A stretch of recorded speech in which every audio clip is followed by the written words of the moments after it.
Bien, mesdames, messieurs, merci de bien vouloir prendre place, s'il vous plaît. Et nous allons entrer dans la deuxième partie de notre matinée qui s'annonce passionnante. Nous allons poursuivre l'audition des grands témoins partenaires de la FNCCR. Et tout de suite, le président Xavier Pintat va me rejoindre avec notre premier invité, Xavier Piéchazic, président de RTE, qui nous rejoint. On a deux Xavier pour le prix d'un, pour ouvrir cette deuxième partie de matinée. Monsieur Piéchazic, vous nous rejoignez s'il vous plaît. Merci, bienvenue.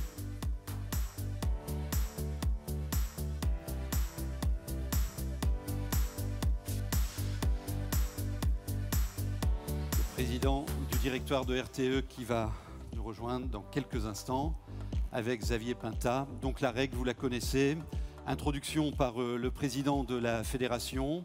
Nous entendons ensuite notre invité et si on a le temps, 2-3 questions de la salle. Bienvenue à vous, je vous invite à vous installer.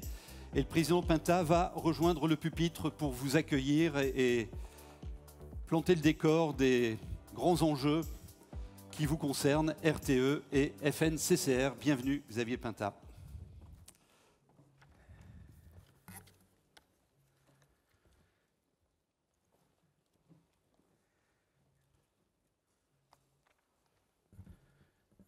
D'abord, j'ai vu que nous avions le même prénom. Ah oui, on en a deux là ce matin. Il y en a deux. Donc ça commence bien. Monsieur le Président, donc, cher Xavier Piéchazic, c'est ça. Vous le dites 10 fois rapidement. Voilà, vous allez voir ça va marcher. Voilà, vous avez un nom un peu difficile à prononcer. Donc c'est à la fois, donc, Monsieur le Président de RTE, c'est à la fois un honneur et un plaisir pour notre fédération de vous recevoir lors de notre 39e congrès à Besançon. Un plaisir d'abord, certes, RTE est gestionnaire des réseaux de transport, on n'est pas en lien direct avec nos syndicats, puisque nous nous concentrons, nous, sur la distribution de l'électricité, mais nous savons l'importance de votre rôle de responsable des grands équilibres électriques de notre pays. Je souhaiterais donc vous parler des réseaux qui sont une affaire de solidarité. La complémentarité entre le transport et la distribution l'atteste. Votre rôle dans la transition énergétique et la sécurité d'alimentation ne cesse de croître. Je salue ici la technicité et l'expertise bien connue de vos équipes qui procèdent à des opérations complexes, que ce soit l'interconnexion avec d'autres pays, que ce soit les raccordements de centrales éoliennes en mer. Et donc je vous remercie aussi pour la présence de RTE en région. On apprécie beaucoup que RTE aille spontanément à la rencontre de nos collectivités pour les informer. C'est également un honneur de vous recevoir. En effet, non content d'assurer brillamment le transport de l'électricité, je crois qu'RTE s'est imposé depuis quelques années comme, je dirais, le monsieur météo du paysage électrique. En effet, dès qu'il y a un risque de coupure en période de pointe, c'est RTE qui nous alerte dans un monde où l'électricité parfois est mise à mal quand les températures baissent. On sait que RTE va nous parler. Vous prenez ce rôle à cœur, vous avez raison. RTE a mis en place EcoWatt, un système d'alerte en temps réel en cas de grand froid pour que chaque collectivité, chaque foyer puisse baisser ou décaler sa consommation d'électricité au meilleur moment et ainsi éviter les coupures. Une grande partie de nos adhérents, grands syndicats d'énergie et métropoles, se sont d'ailleurs engagés dans le dispositif en signant la charte EcoWatt. Vous avez également développé une expertise unique du système électrique français. Tout le monde ici connaît les scénarios de RTE qui sont une référence en la matière et qui permettent à tous les acteurs de se projeter dans les 10 ou 15 prochaines années avec des éléments chiffrés, tangibles et évolutifs. Ces scénarios guident la réflexion des pouvoirs publics. Ils nourrissent aussi les travaux des parlementaires et aussi ceux de notre fédération qui s'y réfèrent dans ces études prospectives.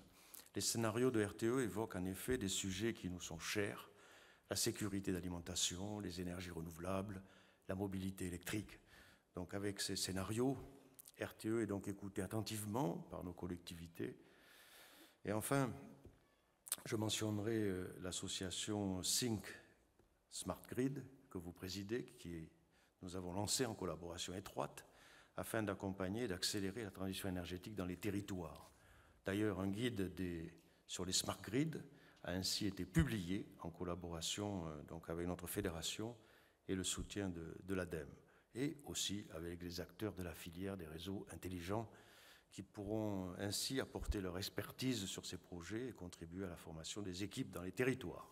Voilà, c'est pourquoi, Monsieur le Président, les congressistes venus aujourd'hui à Besançon sont impatients, Monsieur le Président, de vous écouter. Voilà, on peut l'applaudir. Bienvenue Xavier Piéchazic. Alors, pour celles et ceux qui étaient là hier, on a eu le concept de la fruitière de l'énergie. On reçoit le monsieur météo de l'électricité, mais pas que, tellement les complémentarités entre distribution et transport sont évidentes. On vous écoute donc sur ce que vous avez à porter et à mener ensemble pour les années à venir et la transition énergétique de nos territoires. Bienvenue. Merci, Monsieur le Président. Cher Xavier, effectivement, deux Xavier. Mesdames et messieurs les élus, mesdames et messieurs, je suis très heureux d'être là devant vous ce matin. Je vais vous parler de plusieurs sujets. Vous avez présenté RTE, on est un gros opérateur industriel, on fait du réseau, on le possède d'ailleurs. Presque 300 000 pylônes haute tension qui passent dans vos territoires. Plus de 100 000 km de lignes électriques du 63 000 au 400 000 volts.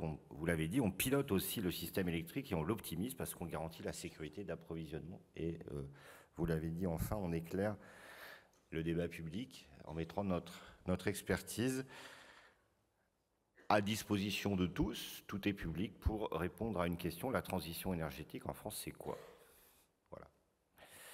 Alors, vous m'avez demandé...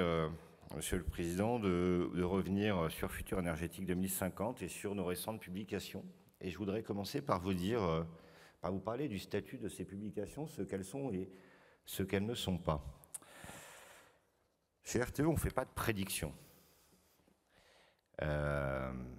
J'ai beau être depuis 5 minutes Monsieur Météo, on ne fait pas de prédiction.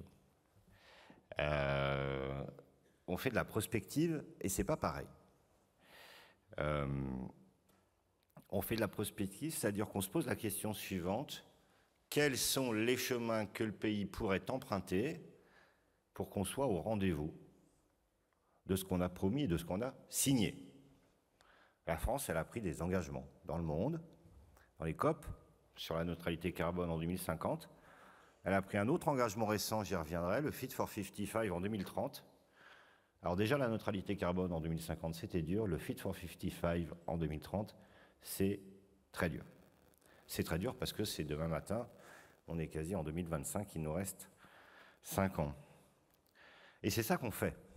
On dessine des chemins possibles de la France à travers l'électricité. Il n'y a pas que l'électricité, j'y reviendrai. Il y a les bioénergies. Laurence sera là tout à l'heure pour vous en parler. Donc on décide des chemins qui sont possibles et qui sont possibles aussi, vous l'avez dit, du point de vue de la couverture des besoins de la France. Si on veut que la France grandisse, elle a besoin d'énergie et aussi elle a besoin de sécurité d'approvisionnement. Il ne faut pas de coupure. Alors moi, je fais de l'électricité. L'électricité aujourd'hui, dans la consommation d'énergie finale, c'est pas grand-chose, c'est 25%. C'est un bien vital déjà, c'est vrai, mais c'est que 25%, 63% de ce que la France consomme, c'est du fossile. Donc c'est du pétrole et du gaz fossile. Et bien évidemment, notre enjeu à tous ici, c'est de se dégager de l'utilisation de ces fossiles et c'est de les remplacer par quelque chose. Le quelque chose, c'est bien de l'électricité décarbonée et c'est des bioénergies. C'est important de sortir de ces 63% de consommation d'énergie fossile. Alors donc ça c'est les chiffres 2022. Peut-être qu'en 2023 c'est un peu moins, c'est sûrement moins. Parce que dans le monde de l'énergie, et j'ai donc écouté les débats tout à l'heure sur le financement, ils sont absolument légitimes et encore pas du tout tranchés. C'est important qu'on parle d'argent. Quand on parle de transition, les chiffres ont l'air toujours gigantesques. On parle de milliards d'euros d'investissement ici ou là, de milliards d'euros d'investissement dans les réseaux. Marianne en a parlé hier, 2 milliards d'investissements pour construire un appareil de production. Il faut toujours le rapporter à un bon compte par an, qui est quelle est la facture du pays en pétrole et en gaz fossile tous les ans. Sur ces 10 dernières années, la moyenne, c'était 50 milliards d'euros par an. L'année de la guerre en Ukraine, ça a été 120 milliards d'euros. Et l'an dernier, c'était de l'ordre de 70 milliards d'euros. Voilà. Et ça, c'est ce que la France dépense en achetant des énergies fossiles. Donc, les chiffres qu'on utilise en matière de transition ont toujours beaucoup de zéros. Ils peuvent être effrayants à l'échelle du pays, a fortiori de l'Europe. Il faut toujours les ramener à ce que nous dépensons, à ce que nous jetons par la fenêtre tous les ans en achetant essentiellement du pétrole. Alors ce chemin de la transition d'ici 2030 et 2035, puis 2050, c'est un chemin. Et nous, on a construit des scénarios pour éclairer différents chemins possibles qui marchent. Donc ils marchent tous. Et c'est comme ça que dans Futur énergétique 2050, on a construit 3 scénarios de consommation, 3 hypothèses de consommation. Ça reste des hypothèses. Mais ça vous permet, vous les élus locaux, mais aussi les parlementaires sénateurs qui sont là, et je les salue, d'avoir des points de repère. D'ici 2050, on avait construit 3 scénarios, un de référence, un de sobriété et un de réindustrialisation. Donc celui de référence, je ne vais pas vous assommer de térawattheures, projeter la France dans une consommation de 650 térawattheures par an en 2050, un de sobriété, donc 100 de moins, et un de réindustrialisation profonde, 100 de plus. C'est sur ce chemin que depuis, on s'est placé. 750 TWh d'électricité en 2050, ce n'est pas la seule source d'énergie. Il y a beaucoup de térawattheures qui viennent des bioénergies, de la biomasse et notamment de la méthanisation. Une fois qu'on est d'accord, qu'on a tracé des chemins de consommation, on construit des chemins de production. En fait, la seule question qui compte, c'est comment est-ce qu'on produit des mix de production d'électricité qui couvrent ce besoin, alors qui ne couvrent pas ce besoin grosso modo, qui le couvrent à chaque heure, de chaque jour, de chaque mois, de chaque année jusqu'à 2060. Et nos modèles, ils font ça. Voilà. On simule le système électrique à chaque pas horaire pour être sûr qu'on ne raconte pas des carabistouilles, pour expliquer comment la France, elle peut garantir sa propre sécurité d'approvisionnement. C'est pour ça que les modèles sont gigantesques, c'est pour ça que ça prend beaucoup de temps.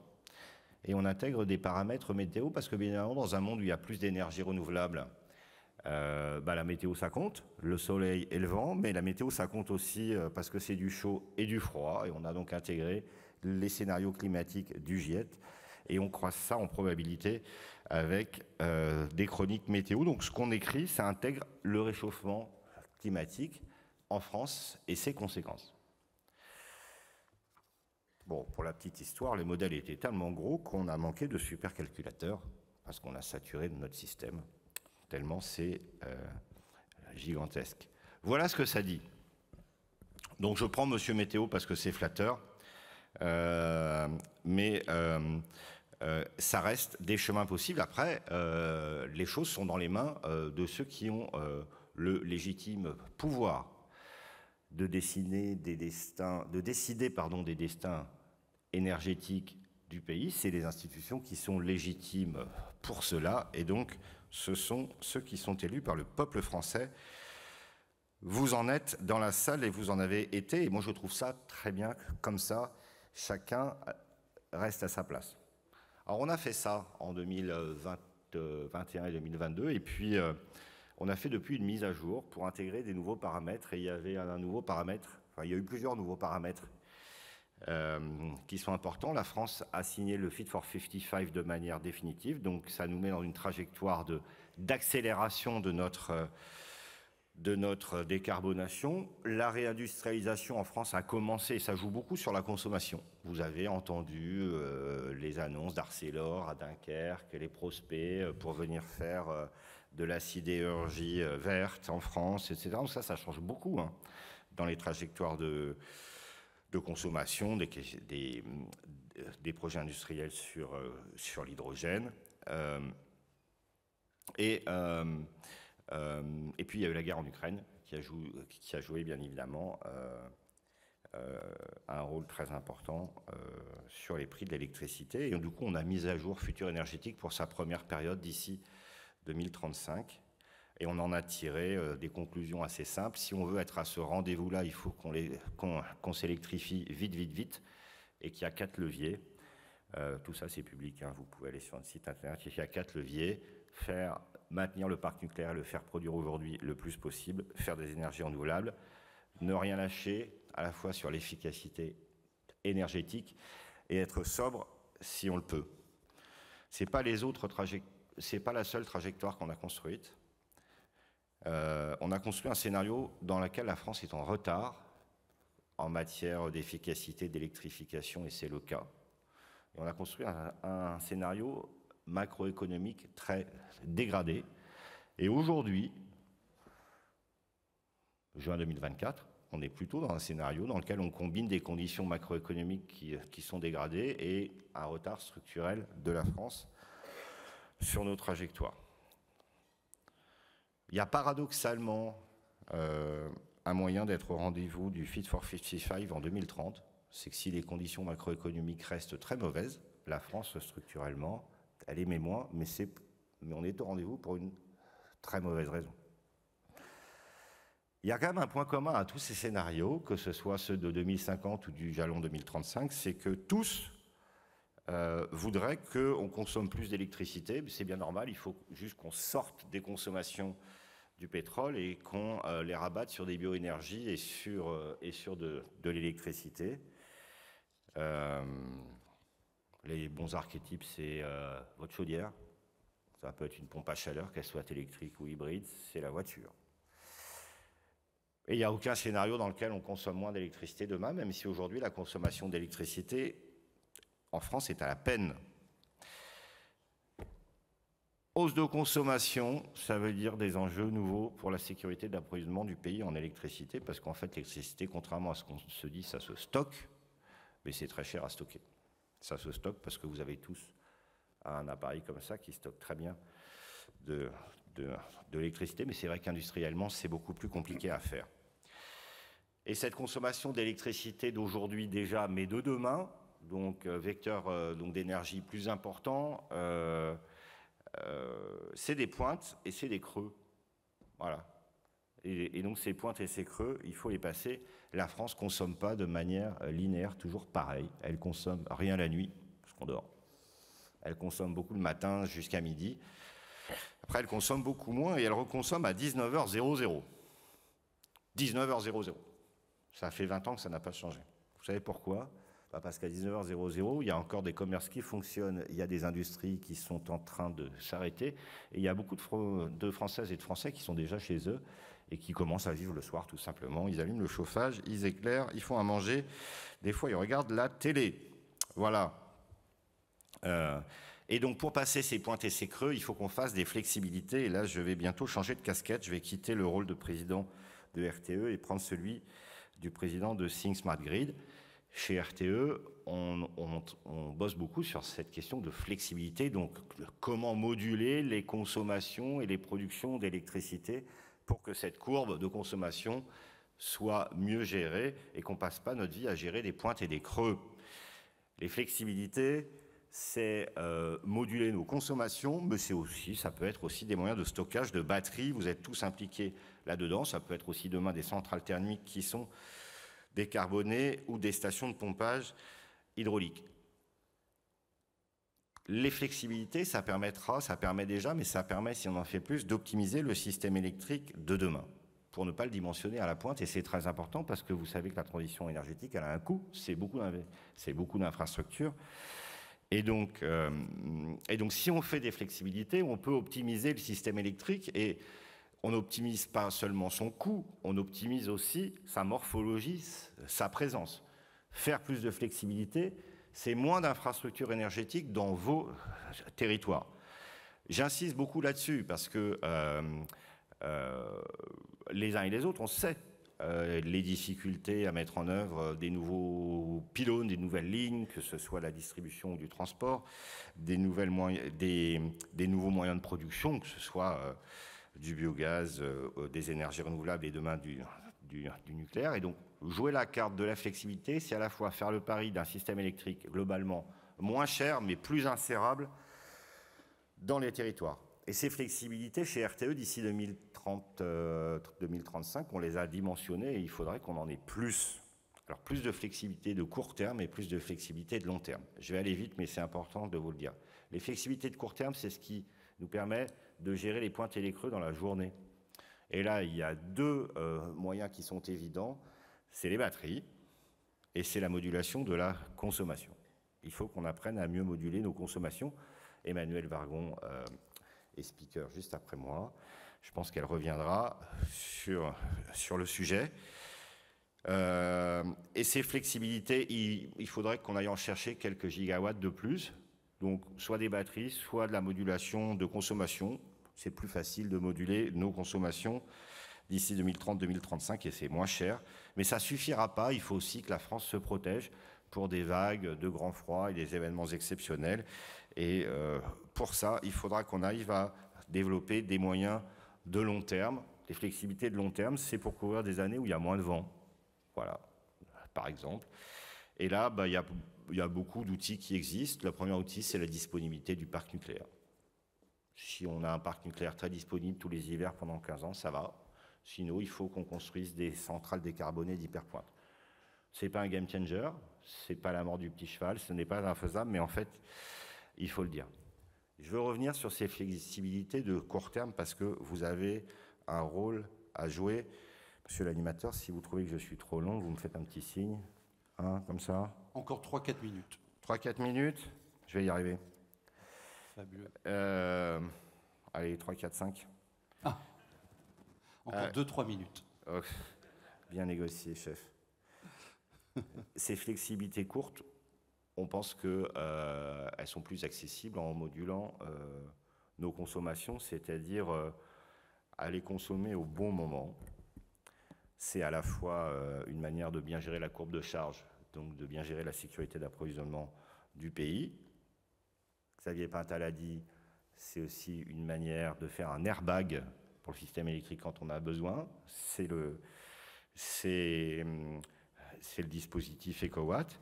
Et puis, c'est un moyen aussi de bosser sur les prix, parce que vous avez vu depuis le mois d'avril, il y a une cloche solaire en plein milieu d'après-midi, au moment où, justement, la France consomme en général pas ou peu, et on traverse aujourd'hui plusieurs heures par jour où l'électricité est à 0 sur le prix spot. Ah, donc décaler des consommations au moment où il y a beaucoup de production. Alors certes, on n'avait pas l'habitude de recharger son véhicule électrique à 15 heures, mais si on peut le faire parce qu'on est dans une entreprise et qu'on a prévu ça, c'est mieux parce qu'on peut optimiser, bien évidemment, ses coûts. Alors, ces flexibilités de la consommation, on en rêve depuis longtemps et en fait, ça ne marche pas très bien. Ça marche bien chez les industriels, ça marche un peu dans le tertiaire, mais pas assez, et ça marche pour le moment de manière assez minime, même si vous faites beaucoup d'expérimentations chez les ménages. Et en tant que président de Think Smart Grid, qui est une association qui regroupe les acteurs des réseaux électriques intelligents français de tout type, hein, que ce soit des très grosses boîtes ou des start-up, on a décidé de s'atteler à cette question, comment est-ce qu'on arrive à piloter les consommations et surtout les bâtiments tertiaires. J'insiste là-dessus parce que, à de multiples titres, ici, vous êtes impliqués par ça, en normalisant, standardisant la manière dont les bâtiments tertiaires demain pourront communiquer avec les gestionnaires de réseaux que nous sommes, mais aussi avec leurs fournisseurs, mais aussi avec les agrégateurs. Comment une GTB peut communiquer de manière standardisée avec ce monde de l'extérieur pour mieux répondre à des signaux. Et on va sortir un rapport avec le délégué général Régis Le Drézin qui est là et qui participera à vos travaux demain. Une proposition qu'on fera au pouvoir public de standardisation de ces protocoles de communication pour qu'on aille chercher tout le gisement de flexibilité du monde du tertiaire demain, et c'est beaucoup, hein, c'est plusieurs gigawatts. Donc le potentiel, c'est plusieurs gigawatts. Plusieurs gigawatts, c'est l'équivalent de la production de plusieurs tranches nucléaires.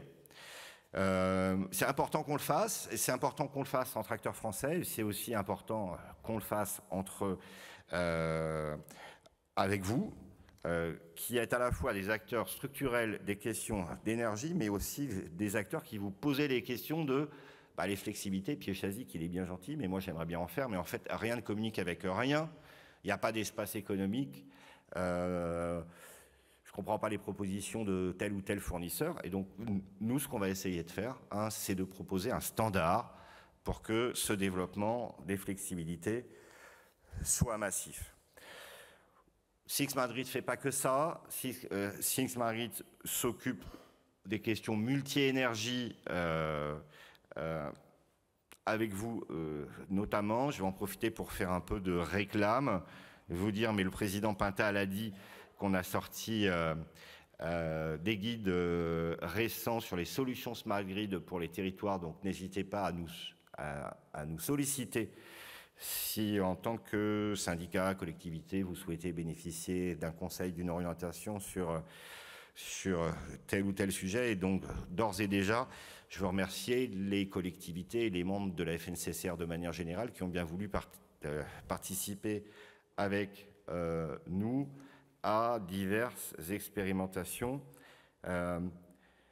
Que ce soit sur les flexibilités en matière d'électricité ou en matière d'optimisation de tous les modes d'énergie, ça passera par le terrain. Voilà. Il y a un des élus tout à l'heure qui a dit « tout se passe bien en théorie ». Je voulais lui dire que j'ai adoré cette expression et que je la partage. Ce n'est pas parce qu'on fait des modèles qui projettent la France dans 35 ans qu'il ne faut pas reconnaître que de toute façon, ces questions d'optimisation, elles passeront par le terrain et elles passeront par vous. Pour conclure, je vais vous dire que du coup, comme président de Think Smart Grid, et même comme président de RTE d'ailleurs, en fait, j'ai besoin de vous. J'ai besoin de vous par le dynamisme que vous mettez dans vos politiques publiques à vous pour extraire de la consommation du pétrole et du gaz fossile et pour la mettre sur des vecteurs décarbonés. Ça, c'est une première chose. On a besoin de vous aussi parce que tout ça, c'est de l'infrastructure et que vous êtes au cœur de ces sujets. Mais on a aussi besoin de vous pour penser, pour expérimenter et pour nous accompagner dans ce combat qu'il faut pour les flexibilités. Nous en aurons besoin demain. La transition énergétique, il faudra qu'elle se finance. C'est accessible, mais bien évidemment, si on met au cœur de tout cela l'optimisation en infrastructure et l'optimisation financière, bien évidemment, ça nous garantira davantage d'adhésion des Françaises et des Français. Voilà ce que je voulais vous dire. Merci de m'avoir invité. Et je prends vos questions maintenant, si on a le temps. Oui, on a le temps. On a le temps. Venez. Merci beaucoup, Xavier Pied-Chazic. Le message est clair. Il a besoin de vous.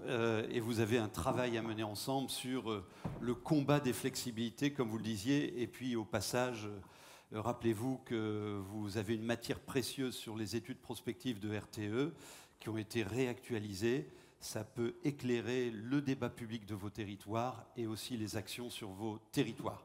On a donc le temps de prendre 2-3 questions. Monsieur, ici au premier rang, au deuxième, je vous en prie, tiens, levez-vous pour qu'on vous amène le micro, monsieur. Vous présentez et vous posez rapidement votre question. Oui, bonjour, Monsieur le Président. Pascal Lebrun, vice-président auxiliaire et maire d'une petite commune dans le Beaujolais. Vous avez parlé de flexibilité. Ne faudrait-il pas revoir les tarifs heure creuse, heure pleine? Aujourd'hui, il y a seulement 20% de différence. Et ce qui est le plus motivant pour utiliser son électricité à des heures avant, par exemple, 19 heures, inciter les gens à charger sur des créneaux, mais y aller d'une manière plus importante, au-delà encore du tarif vert qui peut voilà, où on n'est pas loin de 50%, mais y aller pour les particuliers d'une manière très très engagée. Je vais aller très vite. Oui, il le faut, à la fois sur les différentiels de prix, mais aussi sur le positionnement des heures. Et c'est Emmanuel Vargon qui va vous en parler. Et ça se passera dans 7 minutes. C'est dans 7 minutes. On va donc rester. Je vous conseille. Je vous conseille. Bon, bah, je peux prendre plein de questions. Hein, Ça va être intéressant par ailleurs. ça joue comme ça. Une autre intervention. Monsieur, au premier rang, je vous en prie.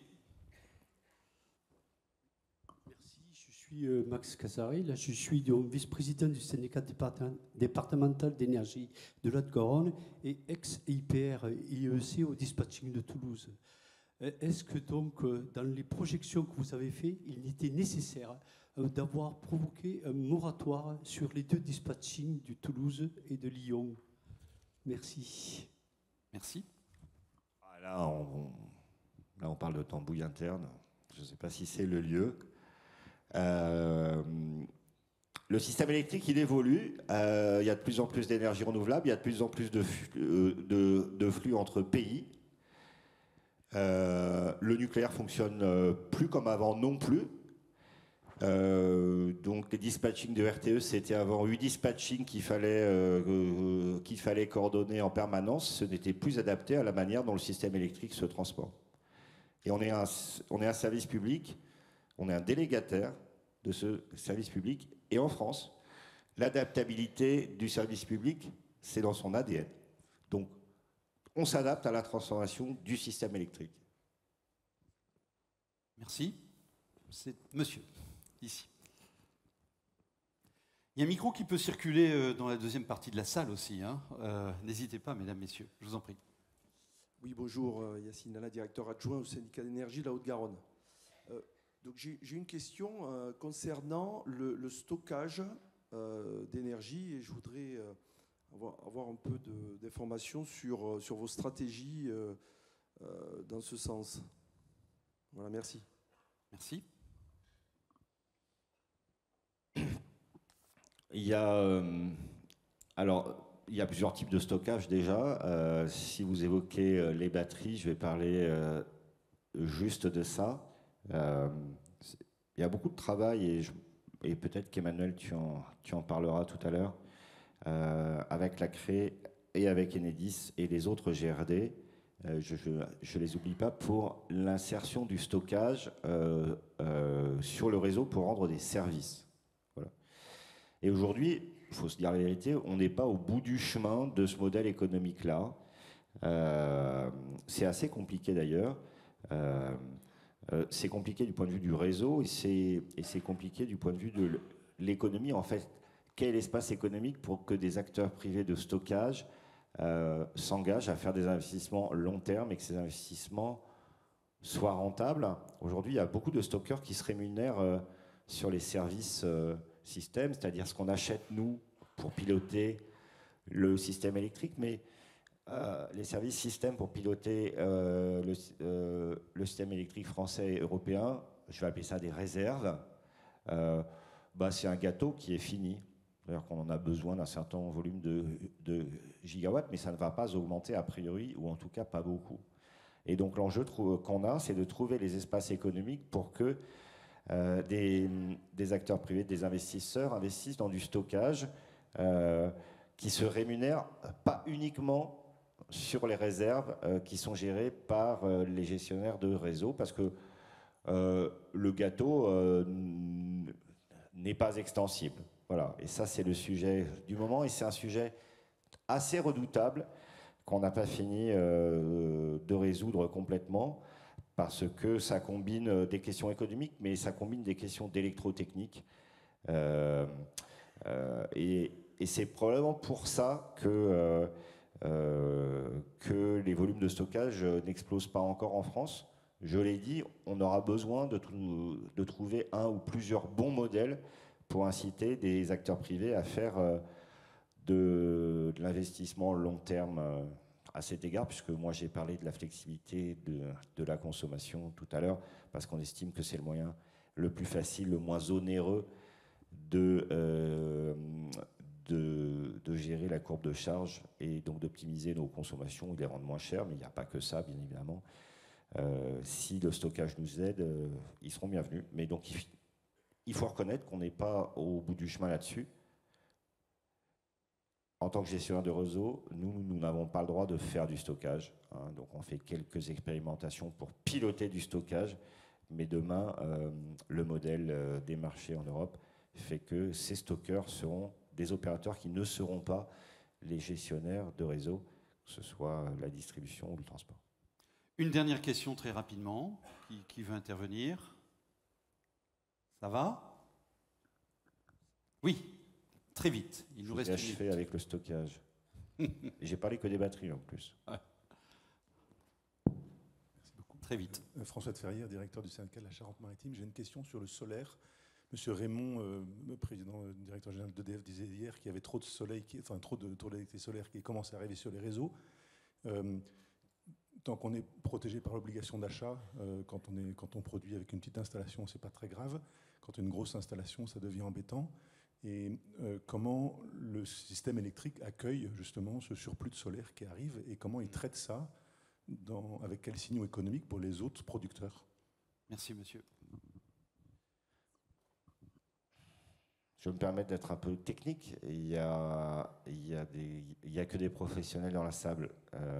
Le système des marchés de l'électricité en Europe, il est conçu pour s'auto-équilibrer presque tout seul à travers le principe des responsables d'équilibre. Je dis presque équilibré parce que le jour J, il y a toujours des petits réglages à faire et ça, c'est nous qui le faisons.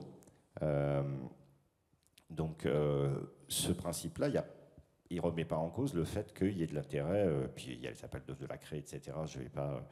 Je pense qu'Emmanuel pourra donc en parler mieux que moi. Donc, il n'y a pas de raison qu'il n'y ait plus d'espace économique pour le solaire. Il y en a.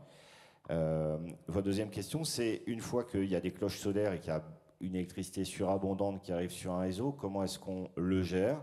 En fait, là, il y a deux gros outils. Un, ce que j'ai dit tout à l'heure, les flexibilités, c'est-à-dire que des consommations d'électricité qu'on pourrait déplacer au moment où il y a beaucoup de soleil, mettons-les là. Voilà, c'est un peu le bon sens, mais mettons-les à ce moment-là. Sortons d'un monde où, donc en hiver, dans l'hypothèse où il y a du soleil, et il y a en tout cas toujours de la lumière, sortons du pic de la consommation au moment où il fait encore nuit. Voilà, c'est un peu du bon sens. Donc ça, c'est le décalage des flexibilités, des consommations, et ça passe par les flexibilités. Donc je ne reviens pas dessus. Et puis le deuxième outil, c'est ce qu'on est en train de mettre en place, c'est qu'il faut que les énergies renouvelables, elles aient les mêmes droits, les mêmes devoirs que les autres types de production. Ça, pour aider le système électrique à fonctionner et pour gérer les grandeurs électriques, la fréquence, la tension et l'intensité. Et on est en train de le faire. Voilà, on a quasi fini. Il faut que les énergies renouvelables aient les mêmes droits et les mêmes devoirs de nous proposer de venir régler leur puissance au cas où on a trop d'électricité qui se déverse. Il manque un tout petit pas qu'on n'a pas réussi à faire, c'est que les énergies renouvelables proposent des offres à la baisse sur le mécanisme d'ajustement pour les techniciens. On aurait besoin d'une disposition législative. Là, je pense que nous ne l'aurons pas demain matin. Mais on a quasi fini pour atteindre ce monde où les ENR et les grosses productions solaires, elles participeront, comme les autres, à l'équilibre du système électrique, l'équilibre offre-demande, mais aussi la question de congestion sur les réseaux. Donc on est en mutation, donc on est en transformation. On a beaucoup travaillé avec les producteurs. Tout n'est pas complètement réglé sur les incitations économiques, mais enfin, on est quand même plus près de la ligne d'arrivée en termes de boîte à outils que près de la ligne de départ. Voilà. Et donc, c'est un message d'espoir. Vous citiez dans votre intervention cet élu que vous aviez entendu en première partie sur la théorie. J'ai retrouvé l'expression exacte. Alors, elle est attribuée à Pierre Desproges, mais d'autres disent Marc Lévy, peu importe. Un jour, j'irai vivre en théorie, car en théorie, tout se passe bien. Vous préférez la pratique, Xavier Pintra. Merci beaucoup. Merci à vous. Merci, Xavier Piéjazic.